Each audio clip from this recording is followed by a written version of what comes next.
I think we have to work with the levers we have, with the system we have to bring about change.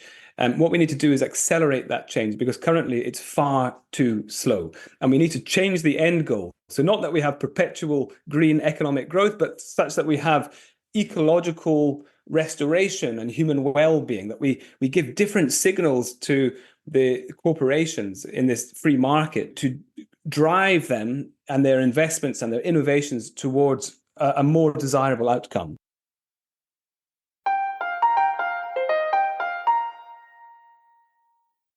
Welcome to the Case for Conservation podcast, where we explore biodiversity conservation and the environment more broadly and interrogate conventional wisdom for the sake of a more robust case for conservation. I'm your host, Andre Marder.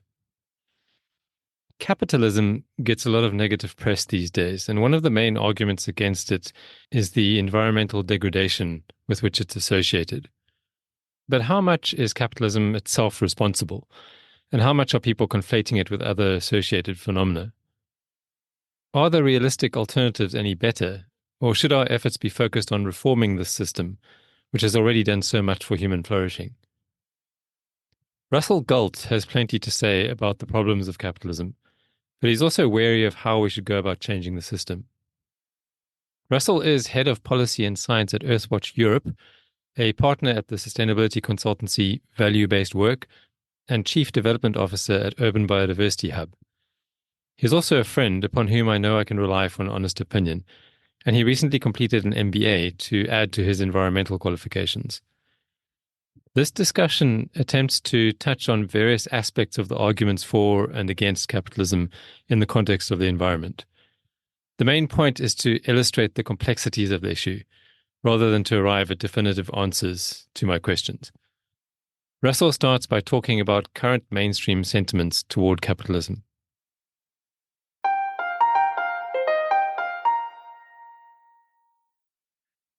So almost certainly there is rising anti-capitalist sentiment, and particularly among young people. A couple of years ago in the UK, the Institute for Economic Affairs published a study in which they found 8 out of 10 young Britons are skeptical of capitalism and blame it for the housing crisis. And 2/3 of young Britons would prefer to live in a socialist country or a socialist system. Even in the United States, I recall reading that anti-capitalist sentiment is on the rise.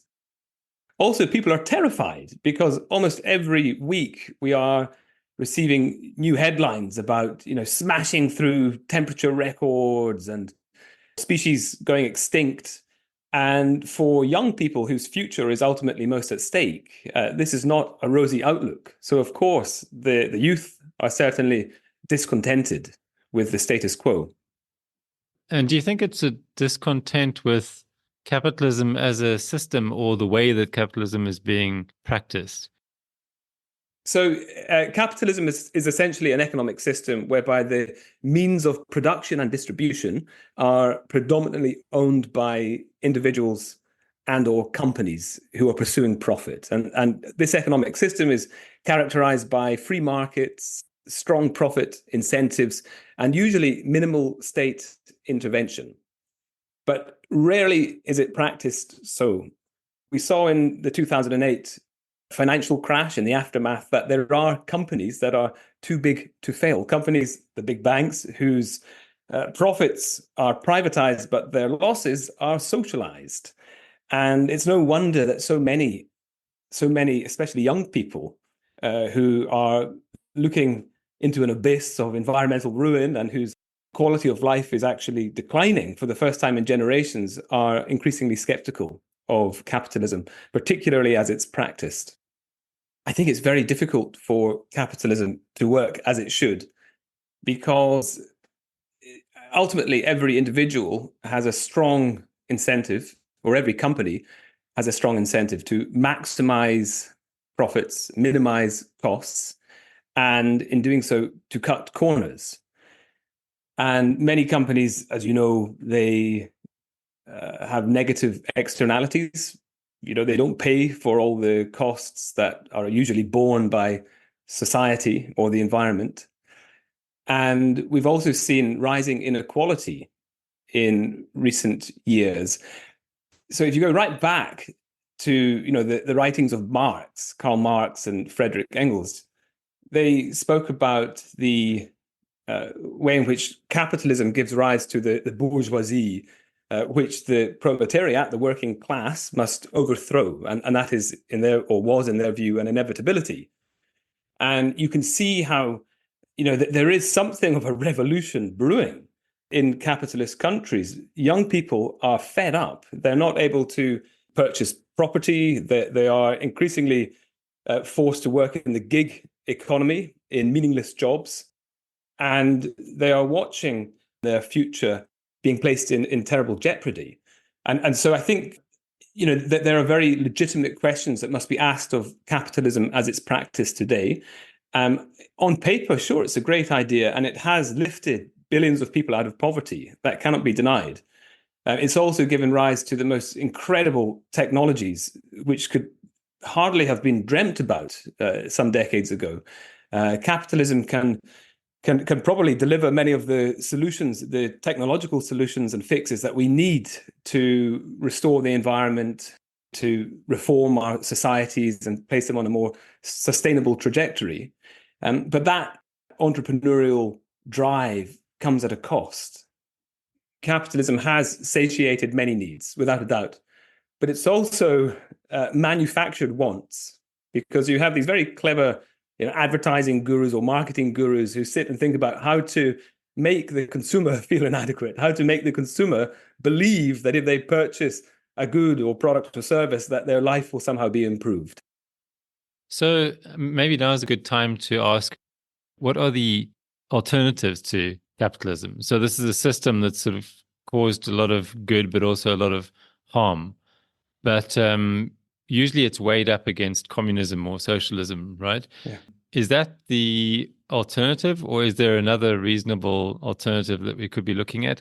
Is it a case of replacing capitalism or a case of fixing it? So there are many veins of capitalism. You may have heard of eco-capitalism or green capitalism. You may even have heard of stakeholder capitalism. These are perpetuated by large corporations primarily that want to do good. They want to improve their environmental performance, their social performance. In the past, CSR, corporate social responsibility, was a big thing. Today, I think it's been internalized. It's been mainstreamed into business practices. And there's huge momentum, actually, in the private sector, with businesses rallying around the race to net zero, trying to become nature positive. The internet's awash with positive, inspiring case studies. But will it be enough to halt the decline of nature? I think not. Because fundamentally, green capitalism is premised on the false notion of perpetual economic growth in a world of finite resources. I think there are elements of capitalism which could be incredibly valuable in driving the innovation and rewarding the innovators to deliver technologies that can help to solve the energy crisis, for example. But this system, this capitalist system, which is extremely extractivist, is not going to work.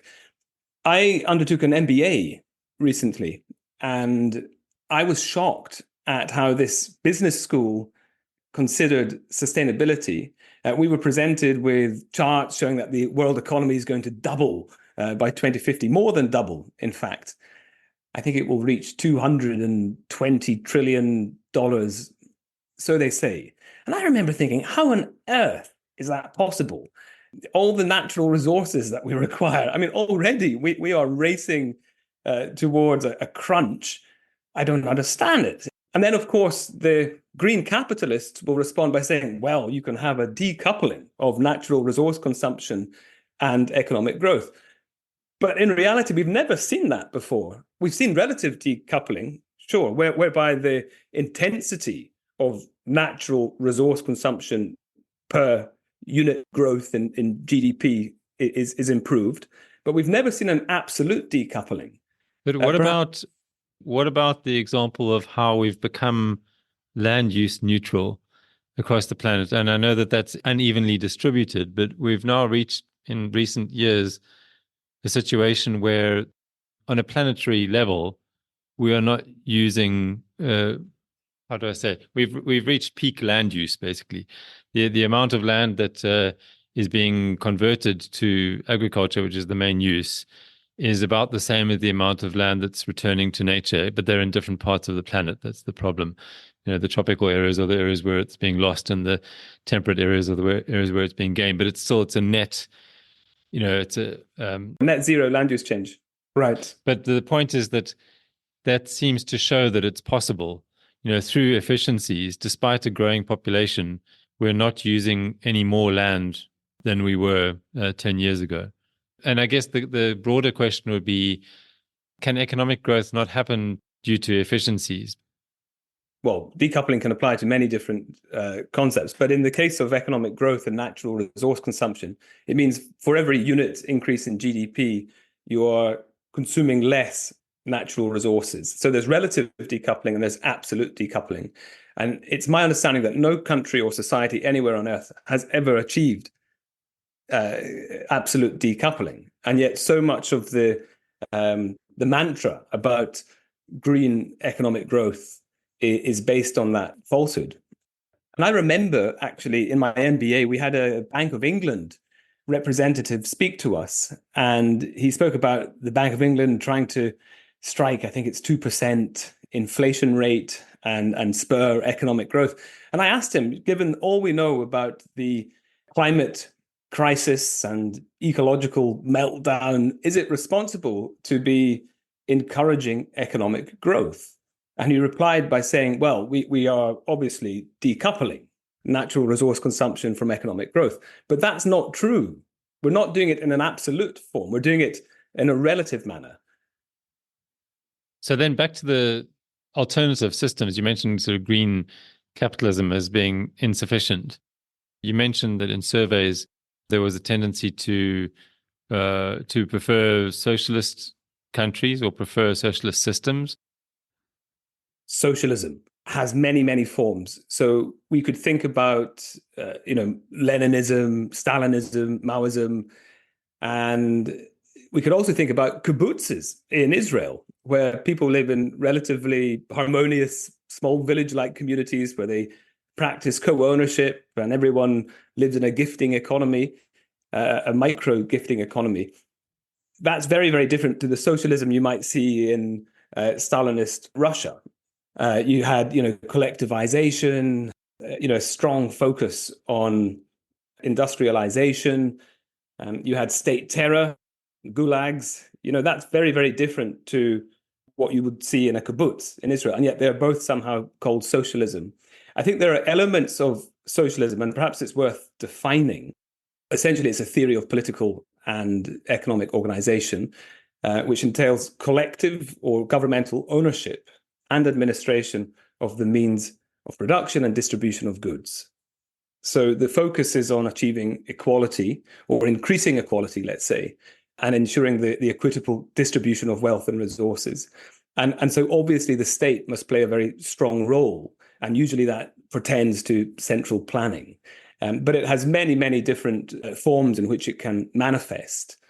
And there are elements of socialism which are certainly conducive to environmental conservation.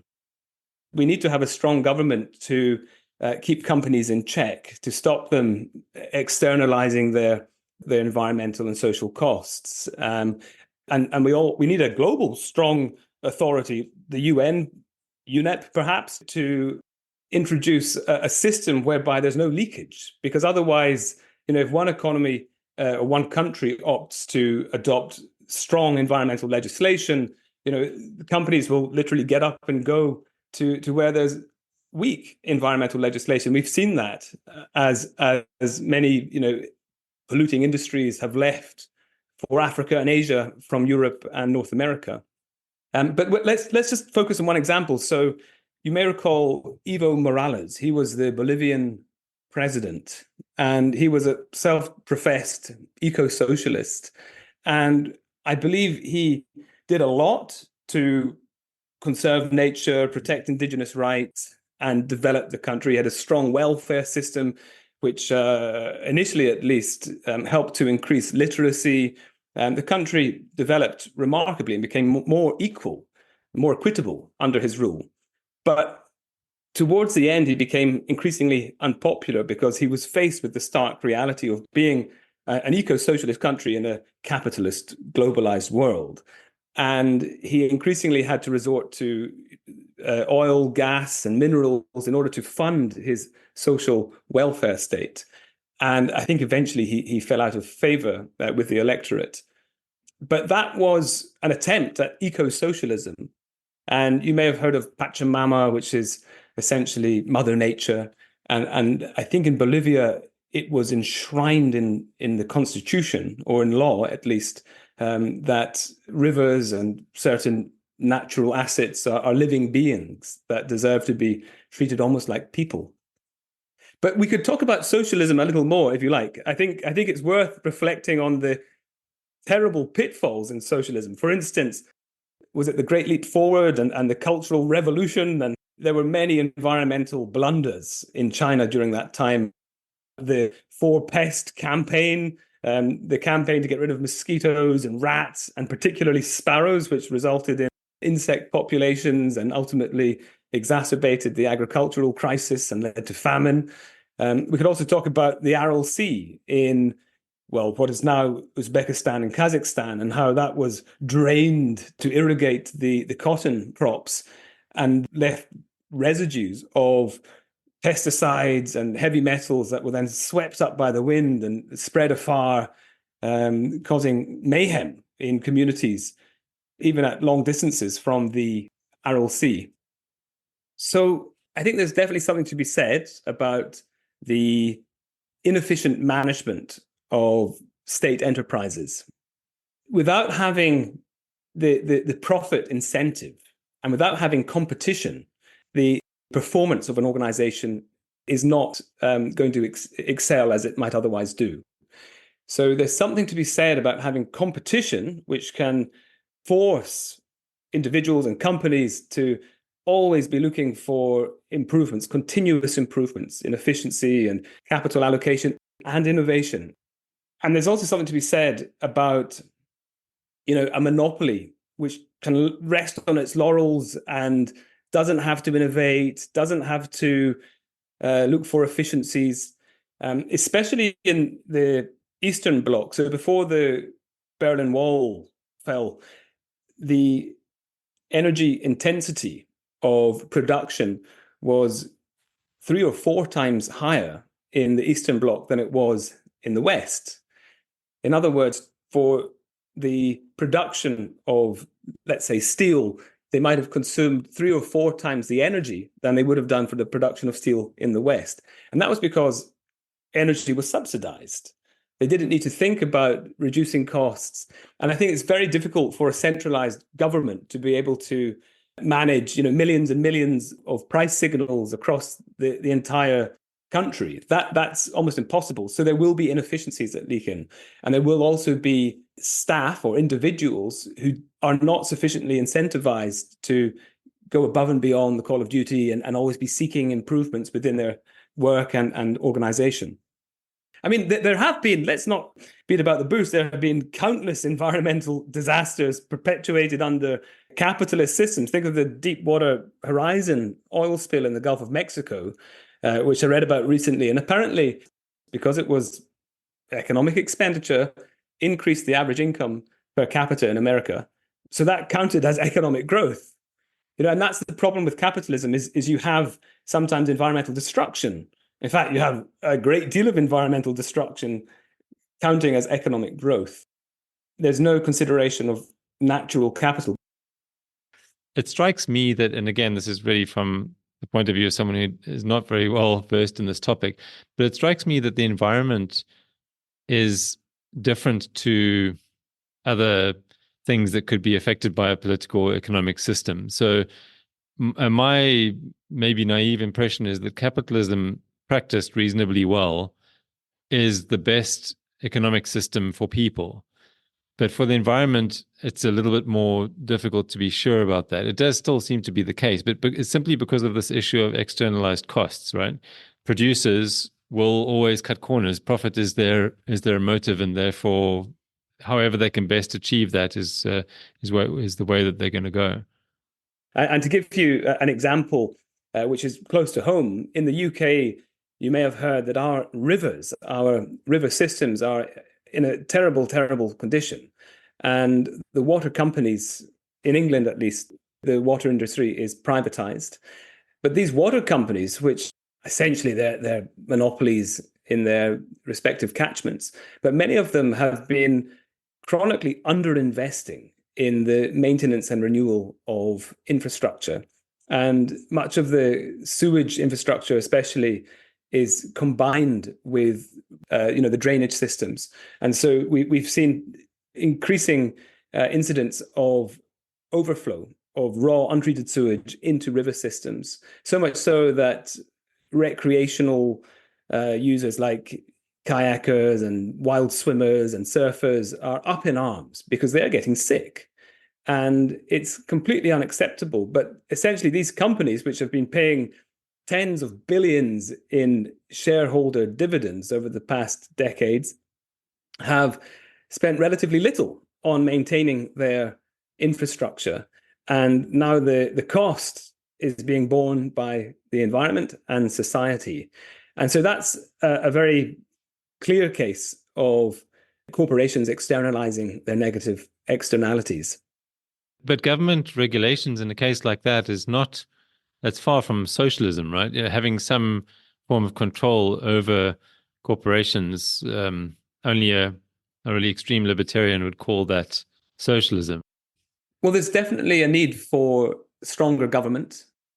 And a big part of the problem, actually, has been the defunding of the environmental regulators. So particularly the Environment Agency in England, I think it suffered terrible budget cuts in the last decade.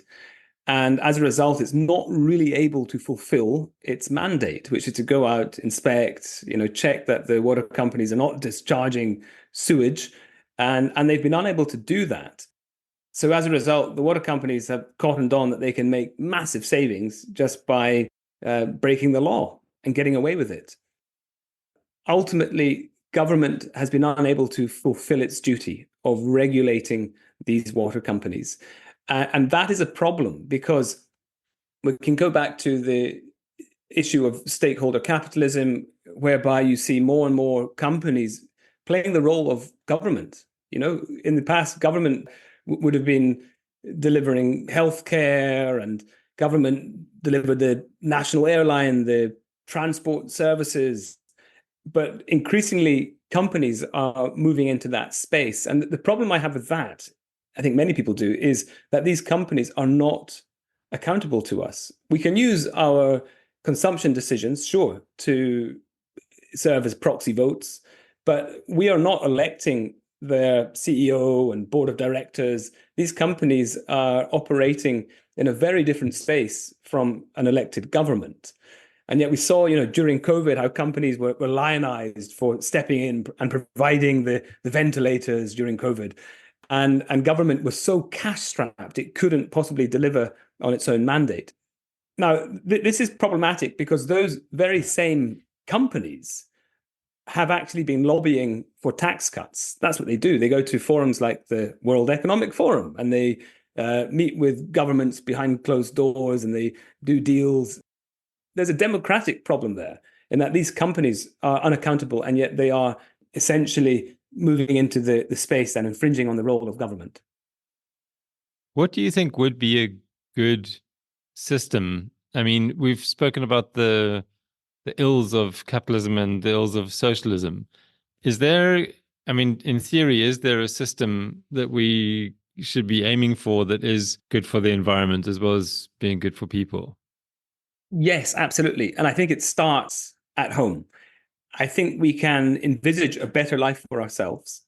That might entail breathing cleaner air, drinking cleaner water, living in beautiful biophilic buildings that are bustling with birdsong, festooned in foliage. You can imagine jumping on your bike and whizzing down a greenway, stopping on the banks of a river to paddle for a while, seeing the otters and the kingfishers. And, that's a vision of a better life. If we can paint a picture of a better life that appeals to everyone, then sure, we will give up our GDP. We will give up our material consumption if it allows us to improve our existence here and now.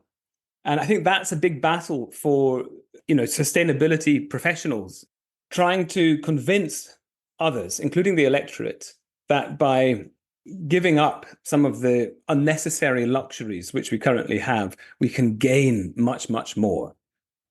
But that's a result. That's kind of an outcome rather than a process, right? Whereas capitalism is more of a process and socialism is more of a process. Well, absolutely. It's a process that needs to take place in order to get there. But first, we need to convince people that it's worth going there. And I would imagine it does entail having a stronger government that very closely and carefully regulates corporations. Sure, we can have a capitalist system, or at least elements of capitalism that enable the innovation, the rewards for high performance, the efficiency gains. That would be, I think, worthwhile and beneficial to the sustainability agenda.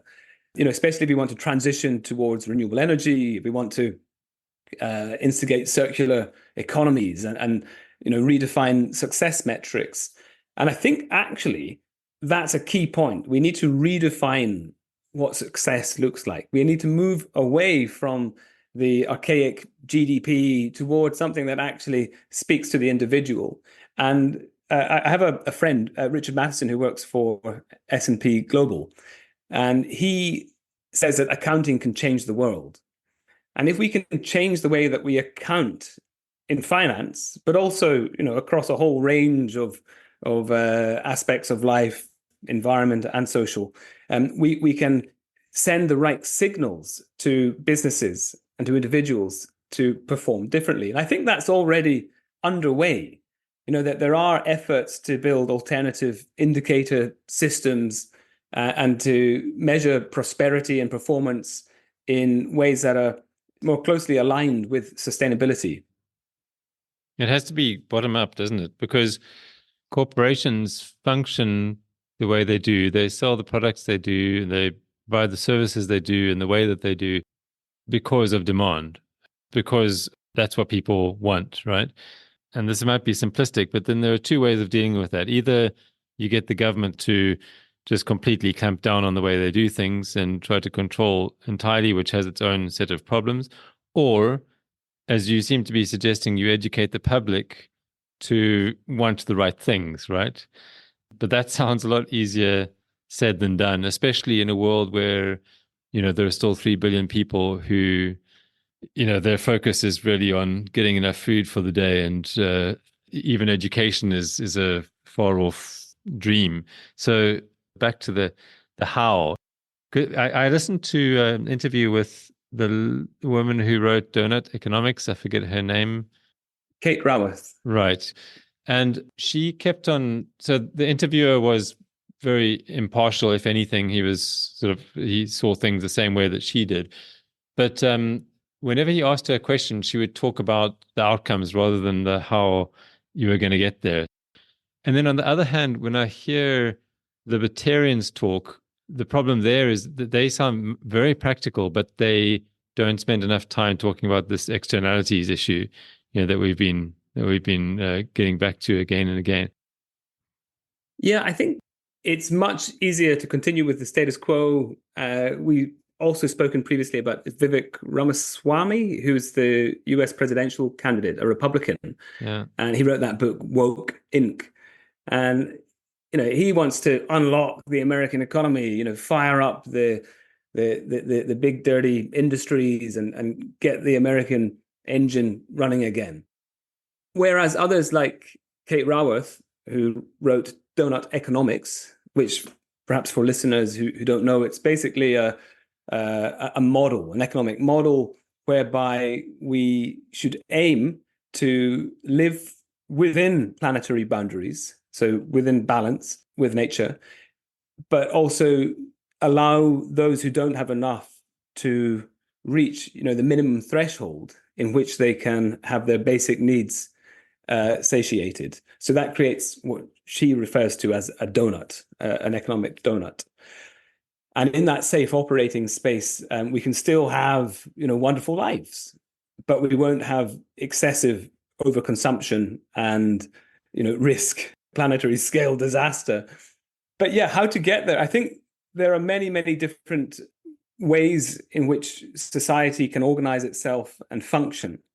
There are some socialist or quasi-socialist communities. I mentioned the kibbutz in Israel, which I think are really interesting. So radical localization, having a gifting economy where people help their neighbors and don't always trade in money, but rather trade in favors.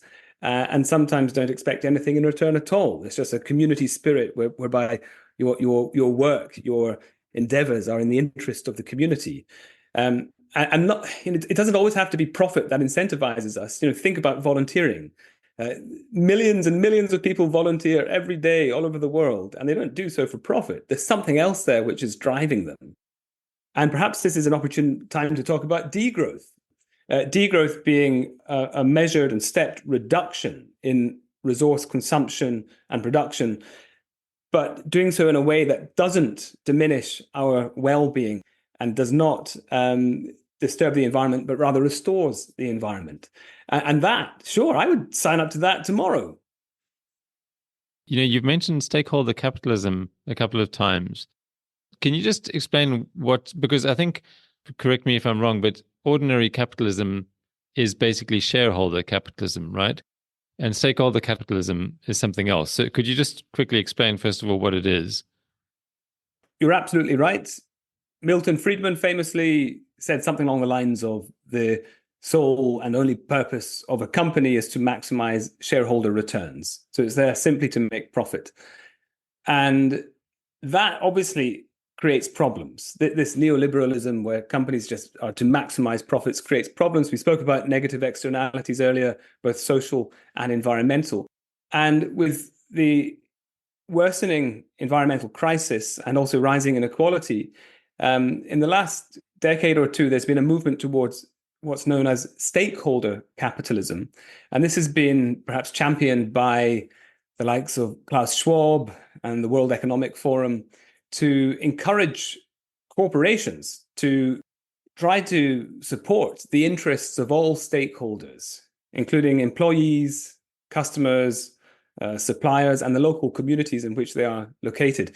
And central to this idea is the creation of what's known as shared value. So I think Michael Porter is a sort of US business guru. He wrote a paper a couple of decades ago about shared value creation, which is essentially delivering value, not just as profit, but as environmental and social benefits as well. So what we know, that's a triple bottom line: people, planet, and profit.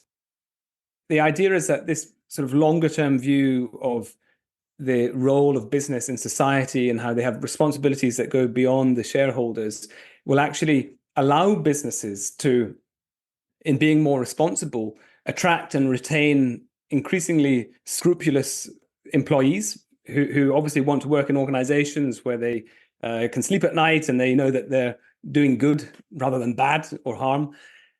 But also it can ensure good governance so that organizations are better run, that they manage their risks better. Obviously, there are material risks posed by nature loss and climate change. And the businesses that start to think about those risks more carefully will weather the future storms. And they can attract more investment, because if they're well run and they have happy employees and they are a values-based organization, they can presumably attract more investment. And I think there is some evidence to support that. But ultimately, it's been supported and championed by many of the big corporations that have joined the UN Global Compact or participate at the World Economic Forum. But it's also received a great deal of criticism. There are some, for example, Vivek Ramaswamy, famously. Let me try and predict what you were going to say. Is his key criticism of stakeholder capitalism is that it means that a company is kind of responsible to everybody, which basically amounts to nobody. So companies are basically abusing it. That's his contention, at least.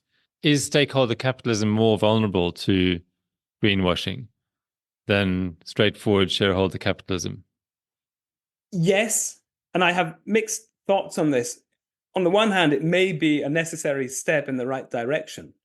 This is the system we have. This is a capitalist, globalized economy. And if we want to restore the health of our planet, we need to work with the system in order to leverage the innovation and the capital to transform our infrastructure, instigate the deep-seated revolution in a way. On the other hand, I think that one could be much more cynical and say this is a delay tactic, it's obfuscation, it's confusing. There are all these red herrings where companies are presenting themselves as doing much better on the environment and people than they actually are. And there's a risk that because we've been lulled into a sense of false security, whereby we think, okay, the corporations are finally getting the message and now they're acting, they're cleaning up their act, we may not look for other solutions as readily as we otherwise would. And we may even be, let's say, lulled into accepting capitalism with all its flaws, rather than looking for something much more radical that is commensurate with the urgency of the environmental crisis we face. I guess just on the revolution side of things, there's obviously a lot wrong with capitalism, even in its perfect form, and certainly in its current form, because cronyism is also creeped into all different corners of capitalism. But generally speaking, revolution is a very tricky proposition, and the outcomes are very often worse than what was there previously. Whereas reform is a case of sort of tweaking a system. So even if the system is really broken, maybe patching it up is better than throwing it out and trying to start over again and making all the same mistakes and maybe some worse mistakes. So I don't know. I'm very wary of talk of revolution. Well, often you hear that word being used flippantly. So people often talk about the clean energy revolution in a positive sense, but that's not revolution as perhaps Marx intended it to be. Now, I don't want anarchy, because in our very complex globalized economy, where there are long supply chains spanning, in some cases, thousands of nodes and links, we would have a complete meltdown.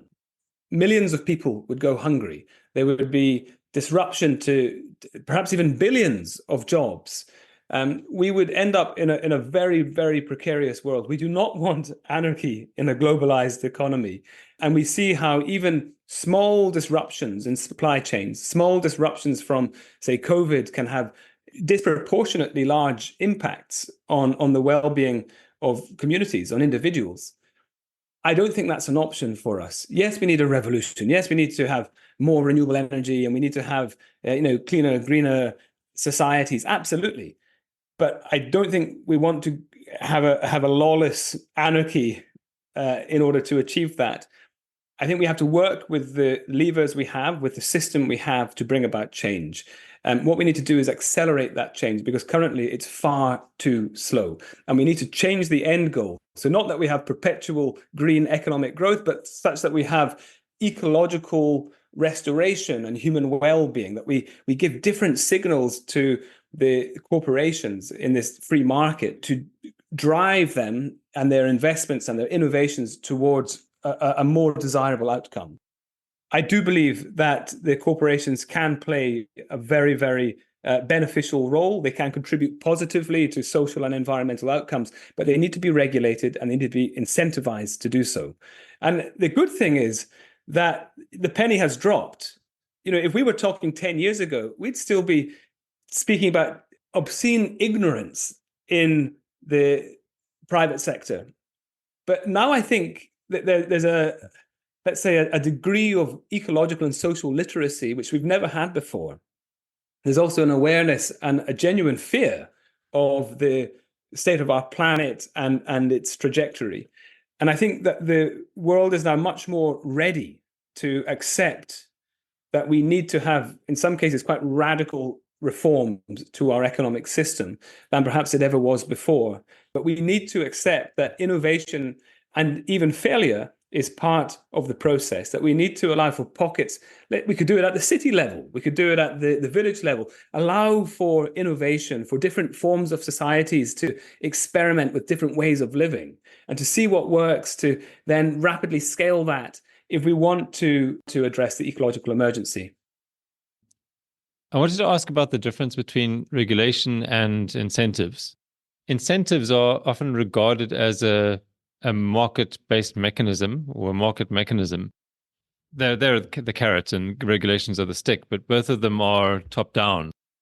Are incentives market mechanisms, or are they regulatory mechanisms, or are they both? Maybe let me ask that first and before I ask the follow-up question. Yeah.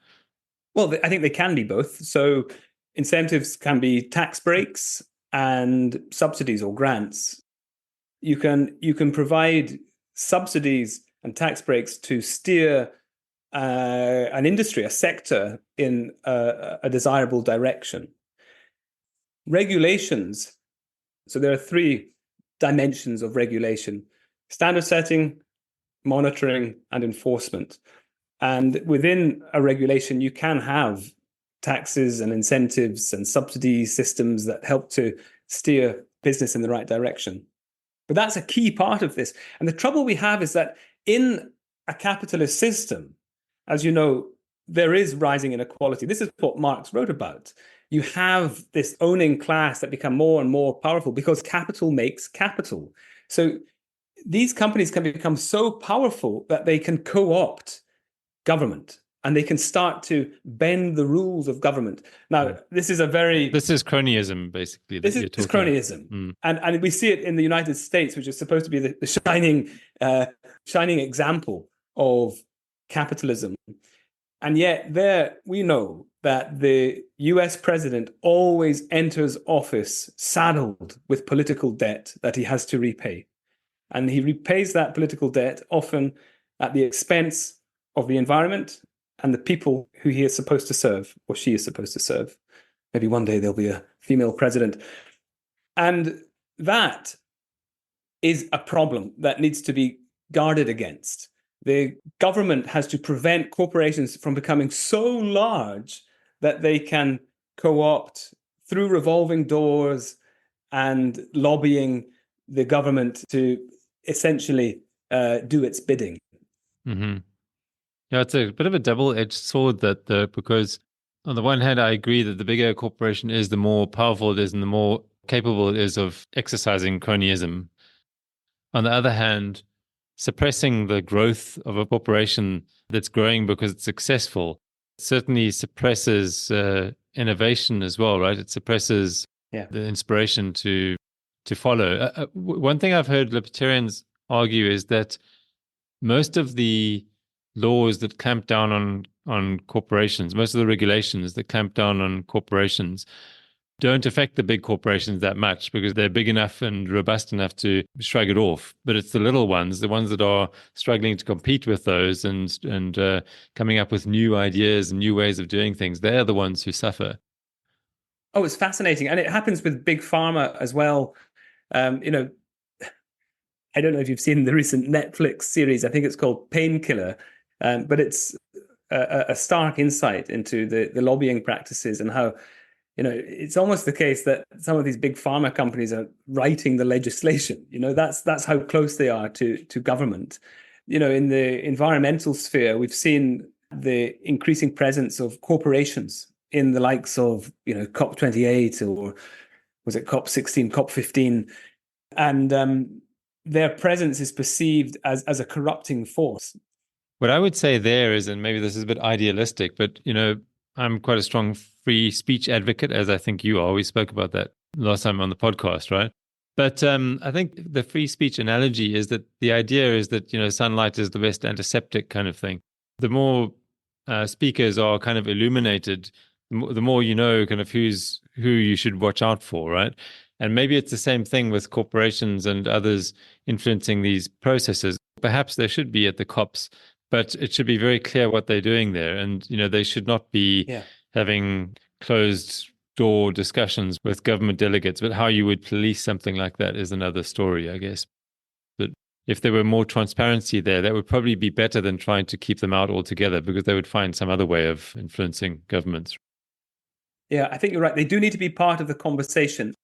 You may recall, prior to the recent climate COP in the UAE, Antonio Guterres, the UN Secretary General, was calling on vested interests, i.e. the oil and gas industry, not to hijack and subvert the negotiations, because there have been many reports of corporations basically running circles around the negotiators and in some cases exacting substantial concessions.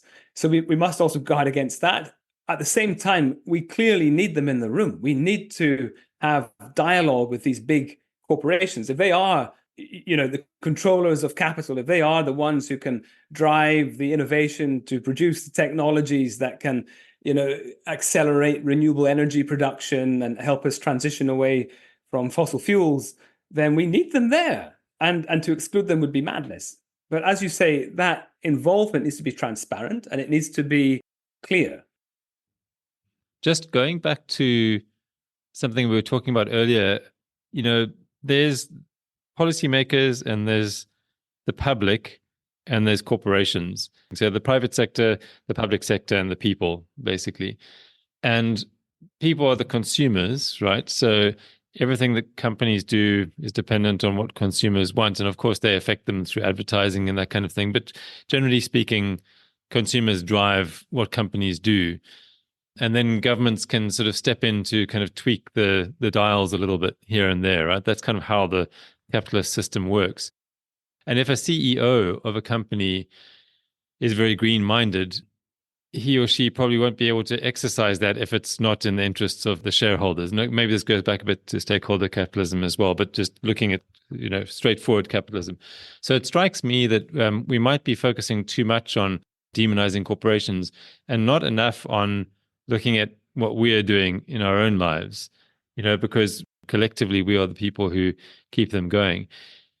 So my impression is that that education and awareness raising, and it's kind of cliche, but that is where a lot more of our efforts need to be focused. And something that kind of worries me, I guess, is that I'm someone who's fairly environmentally aware, and yet I travel by car some of the time. I go to conferences occasionally and that kind of thing. So I'm not leading a very exemplary lifestyle. I also eat meat. So yeah, I'm not sure what the question is in there, but if you have any thoughts on that, like whether we may be focusing too much on the corporations and also the kind of feel good kind of result we get from demonizing corporations on social media and that kind of thing. It's very easy to do. The talk is cheap. And to me, it often demonstrates a lack of understanding of how complex the system is and how complicit the writer of the tweet is in that system. Absolutely. And we must remember that the people working in these corporations are just like us, and they obviously want to earn their keep and build a better life for them and their families. And there's nothing wrong about that.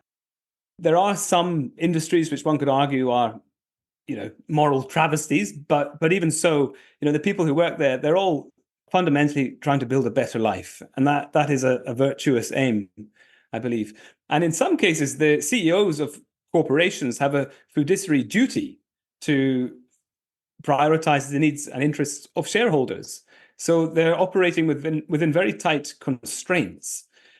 Onto the public, yeah, sure. We can be much more savvy consumers. We can travel less, and we can vote for green parties if we live in a democracy. But I also think there are limitations on that. I read recently that the average adult Westerner sees between 6,000 and 10,000 adverts every day. So we are continuously inundated with a barrage of manipulative adverts that are designed ultimately to make us feel inadequate, and that our inadequacies can be remedied with consumption.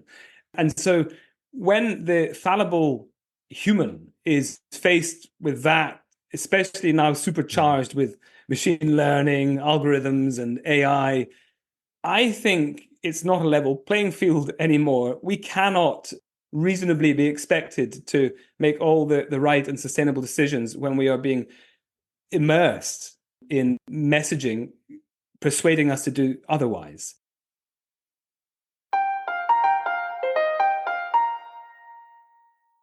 Next time, I'll be talking to Swedish sustainability scientist Urban Bodin about the problems with political polarization in sustainability science. This chat will be based on a particular paper that Urban wrote a couple of years ago, and which I think addresses one of the most important problems of our time and one of the most solvable problems of our time. This is really a very significant issue that needs to be discussed a lot more broadly. So I hope you can join us.